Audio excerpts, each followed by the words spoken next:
South Sudan, where? Oh there, South Sudan, landlocked in East Central Africa. Think sunshine, Nile River vibes, and enough history to fill a textbook. Or two. We're talking lush landscapes, diverse ethnic groups, and a resilience that could power a small city.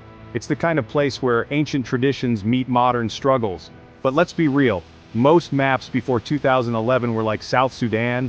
Is that a new brand of sandals? Now they know better. Why?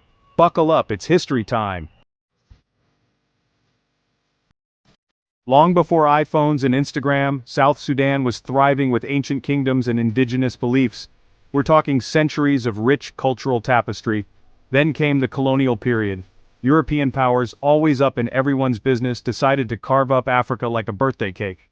South Sudan got lumped in with the North despite being about as similar as a lion and a penguin. Not a good mix. Fast forward through forced assimilation, economic exploitation, the usual colonial playlist.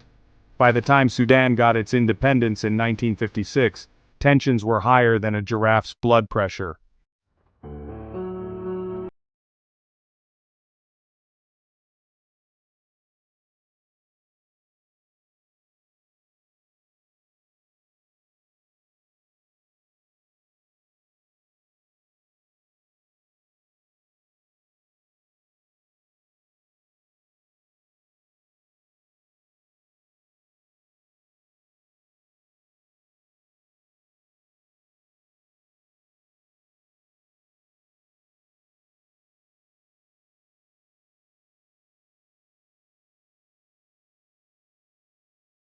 We see you.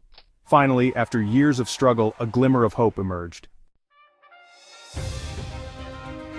Every good story needs its heroes. John Garang, a name synonymous with South Sudanese liberation, charismatic, intelligent, a true visionary. He led the Sudan People's Liberation Army, SPLA, with unwavering determination. Alongside him, countless men and women, ordinary people turned extraordinary by their courage, sacrificed everything for the dream of an independent South Sudan. They faced down tanks, dodged bullets, and kept the hope alive. These weren't just soldiers and politicians though. Teachers, farmers, mothers and fathers, they all played their part. They understood that freedom isn't free. It's earned through sweat, tears, and sadly, sometimes blood. Section 5, Independence Day. Now what? After decades of struggle, the day finally arrived, July 9, 2011. It was a momentous occasion, a day that marked the birth of a new nation. The air was filled with a mix of jubilation and relief, as the people of South Sudan finally saw the fruits of their relentless pursuit of freedom. South Sudan raised its flag, a symbol of hope and hard-won freedom. The flag with its vibrant colors fluttered proudly in the wind, representing the resilience and determination of its people. People danced in the streets, tears of joy mixed with the dust. The celebrations were a testament to the indomitable spirit of the South Sudanese, who had endured so much to reach this point. The world watched in awe and cautious optimism. International news outlets covered the event extensively, and people around the globe tuned in to witness history in the making. But independence is just the beginning. The real work starts now. Building a nation from the ground up is a monumental task, especially after years of conflict and turmoil. Building a nation from scratch, especially after years of conflict, is no walk in the park. It requires immense effort, resources, and unwavering commitment from everyone involved. It's more like a marathon through a minefield uphill in the rain. The journey ahead is fraught with challenges and obstacles that will test the resolve of the South Sudanese people. There were challenges galore: a shattered infrastructure which needed extensive rebuilding and modernization, limited access to education and healthcare, which are essential for the development and well-being of the population, and the ever-present threat of internal divisions. Unity and cooperation are crucial for the nation's progress and stability. The road ahead was paved with good intentions, with many new projects and initiatives being launched to improve the lives of the citizens, but also littered with potholes. A lot of potholes. The path to a prosperous and stable nation is long and arduous, but with determination and perseverance, South Sudan can overcome these challenges. Section 6. The world's got 99 problems and South Sudan is one. The international community, eager to help, or at least look like they were helping, swooped in with promises of aid and support. But good intentions don't always translate into effective action. Peacekeeping forces tried to keep the peace, while NGOs grappled with the overwhelming humanitarian needs. The world was watching, but sometimes watching isn't enough. South Sudan needed more than just handouts. It needed sustainable solutions, a chance to stand on its own 2 feet. It needed less. We feel your pain, and more. Here's how we can help you fix it. Section 7. Growing Pains and Nation-Building Struggles. Building a nation is like baking a cake. It requires precision, dedication, and a vision of what the final product should look like. You need the right ingredients, the right recipe, and a whole lot of patience. Just like a cake, a nation needs time to rise and come together. South Sudan had the ingredients: a vibrant culture, natural resources, and a resilient population. These elements are the foundation upon which a strong nation can be built. But the recipe? That was proving a little trickier. The path to nationhood is rarely straightforward, and South Sudan was no exception. Political instability reared its ugly head. The young nation found itself grappling with governance issues and the challenge of establishing a stable political environment.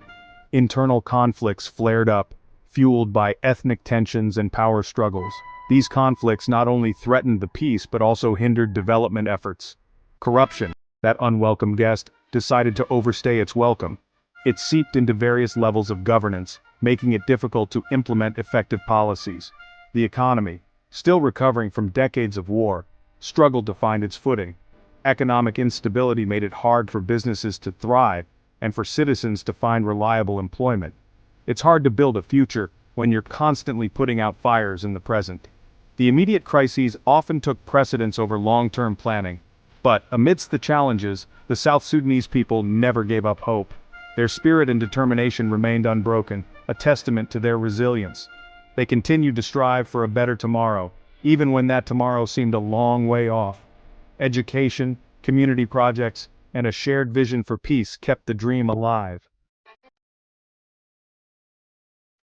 Section 8. The road ahead: hope, hustle, and holding your breath. So where does South Sudan go from here? That's the million-dollar question.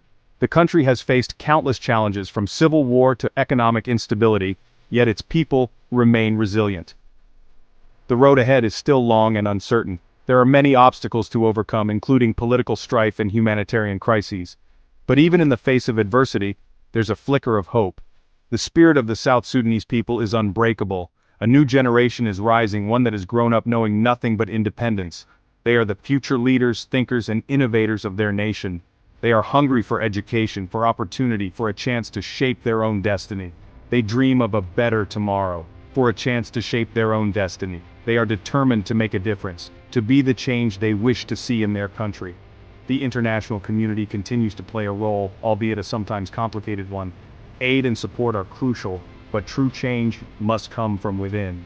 And the South Sudanese people, they are the heart and soul of this nation. They keep on keeping on, they keep on keeping on. They laugh, they cry, they hustle, they dream. Their daily lives are a testament to their resilience. They laugh, they cry, they hustle, they dream. They face each day with courage and determination. They hustle, they dream. South Sudan's story is still being written. Each day brings new challenges and new opportunities. South Sudan's story is still being written. It's a story of resilience, of hope, of the indomitable spirit of a people determined to overcome the odds.